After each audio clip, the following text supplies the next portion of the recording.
What's going on, everybody? It's Joel here, and today we're going to be taking a look at the Reebok Nano Classic. Alright, so if you watched my mid-year training shoe roundup, then you would already know that the Nano Classics have been my go-to training shoe since I got them. The shoe is based off of the Nano 13, so it has all of the same underpinnings, but they basically took the Nano 13 blueprint and then they added a completely different upper on the shoe to make it feel more like a sneaker, like the Reebok Classic, which the shoe is based off of. A shoe that I, in my younger years, wore a lot of because they were pretty cheap and affordable. So this shoe has a lot of nostalgia to me personally. So like I said, it is based off of the Nano 13, which also is probably just in general my most used training shoe of this year. There are some huge differences, and that's really all in the upper. It makes the shoe feel almost completely different than the normal Nano 13. And I think that's a good thing because it's a fresh take on the shoe. So let's talk about the construction of the Nano Classic. Right off the bat, you're gonna notice that it does resemble the Reebok Classics. If you're familiar with that shoe at all, this shoe is a very true ode to that shoe. So the materials that we have on the Nano Classic there are some leather bits. So around the lateral side of the shoe, there is a big leather patch, and that extends all the way over the eye stays onto the medial side of the shoe, and that is actually real leather. So if you're vegan, the shoe's not going to be for you. Around the toe box, there's a suede panel to give you more of that sneaker vibe, and then that covers a mesh toe box, and that toe box extends pretty much all throughout the vamp. There's some knit piping around the PU or TPU overlays which form the vector, which gives it another nice sneaker type look. And then around the ankle collar and back heel part of the shoe, there is this suede material that looks like it's pebbled leather, but it's not. It's just like a suede material.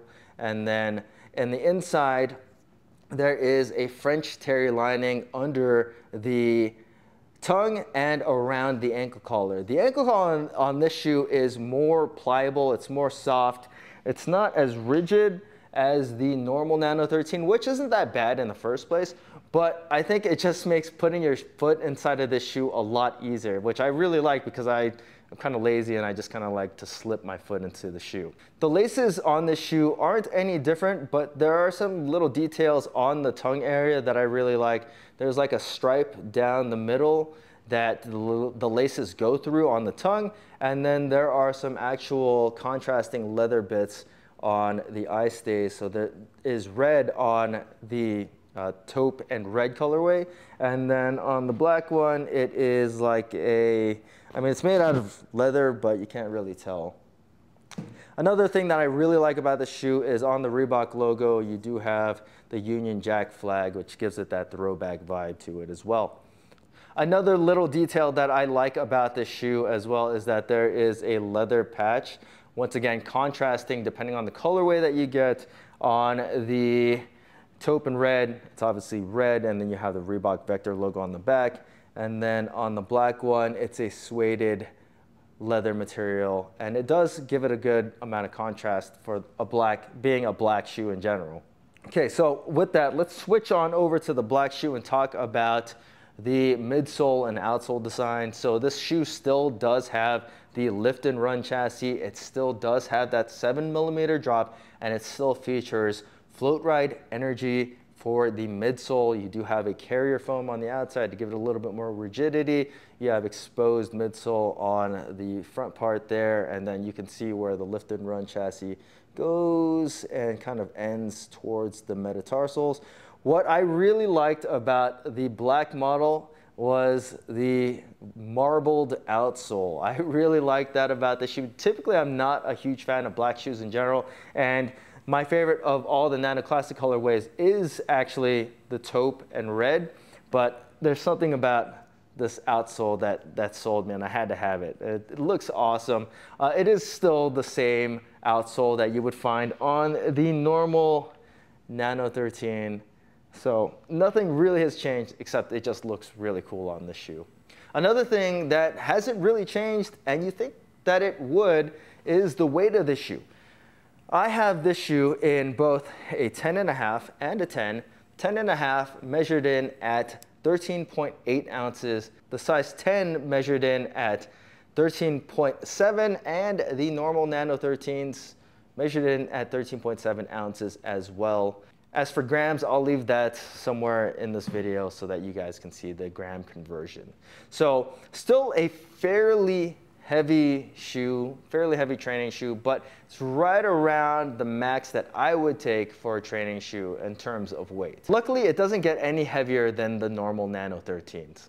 Okay, when it comes to sizing your Nano Classics, I'm gonna recommend that you go with a half size up from your normal Nano 13 size. So I wear a size 10 in my typical Nano 13s, and in order to get that same kind of fit, I had to get a 10.5 for the Nano Classics because I feel like they do run a little bit smaller in general. The width of the size 10 is a little bit more on the narrow side. I thought that these shoes are still plenty wearable for me because I don't really have wide feet in general, but I do prefer a little bit more space in the toe box, which I think the 10.5 provides, and it actually feels more similar to my normal Nano 13 size in the half size up. If I'm wearing thinner socks, then I can get away with wearing my size 10s, and I think the length of the size 10s is still pretty true, but adding on that half size up doesn't really change the length all that much. It just kind of opens the toe box up with these shoes. If you have more of a narrow foot, then I would probably just stick to the same size that you have been wearing in your Nano 13s. But for all else, normal feet and wider feet, then I would definitely recommend that half size up. Now, another thing that I like about the fit of these shoes is despite that the ankle collar is a little bit more pliable and a little bit more comfortable in general, they don't have heel slip, and I think that getting a nice secure lockdown with the laces is pretty easy to do with these shoes as well. And if you like the way that the normal Nano 13s fit, then you'll feel right at home in the Nano Classics. So a difference that took me by surprise with the Nano Classics is the fact that they feel more soft and a little bit more flexible than the standard Nano 13s, which are a little bit more on the clunky and stable side. And that's one of the reasons I do like the Nano 13s, is because they are very stable, but they're hard to wear day to day. And I think whatever the differences that they made in the Nano Classics make these shoes just that much more livable in, and something that you're gonna wanna wear more often because of that. And it's odd because these shoes have the same underpinnings of the normal Nano 13s. They still have that same float ride energy foam. The lift and run chassis is no different. The insole is no different, but the actual midsole and underfoot feel of the shoe feels softer, it feels more comfortable. So running in these shoes feels better. Not that you would want to do long distances in them because they are a little bit on the heavy side.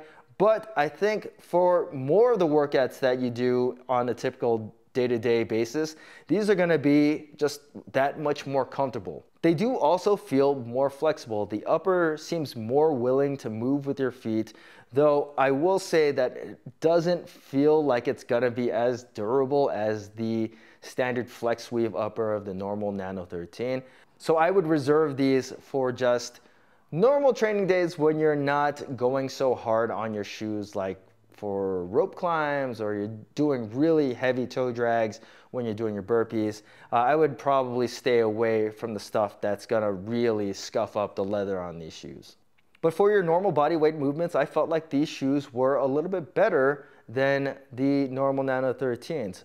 I could be going crazy, there could be absolutely no difference, but to me, these shoes feel more flexible, but still just as responsive, so longer sets of double unders, burpees are easy to get up in with these shoes, and doing box jump rebounding or just landing your jumps in general just feel a little bit easier on your feet than the normal Nano 13s. And that doesn't really take away from the stability of these shoes which still seems just as rock solid as the normal Nano 13s, though they do feel, like I said, a little bit softer. It's nothing that's gonna take away from any lift that you would do with the normal Nano 13s. So I would still feel comfortable handling just about any weight with the Nano Classics as I would in the normal Nano 13s, which is pretty much anything, because they are both rock solid in terms of stability. The response of these shoes is excellent. Even though they do have that float ride energy foam,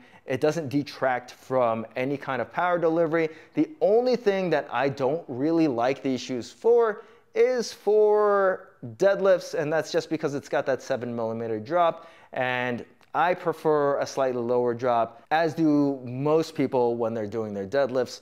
But you know, if you gave me like 80% on my deadlift, I'd still handle it in Nano 13s or Nano Classics without batting an eyelash. I find that these shoes and Nano 13s do extremely well for barbell cycling and Olympic weightlifting, better than they do for deadlifts, obviously. But even when it comes to squatting, I find that the Nano 13s are a great platform to squat in. You do get a slight mechanical advantage from having that elevated heel, and unlike the Nano 11s and 12s, these shoes have a more direct contact patch in the forefoot, so you're never really rocking forward, or they don't tend to pitch you forward like those shoes did. And another thing that I really like about the Nano 13s just in general is the fact that the outsole provides excellent grip on pretty much any surface that you put it on. It does have a more flat outsole, so you're probably not gonna wanna take it on terrain, which the Nano Adventure would be for. Review coming up on that pretty soon.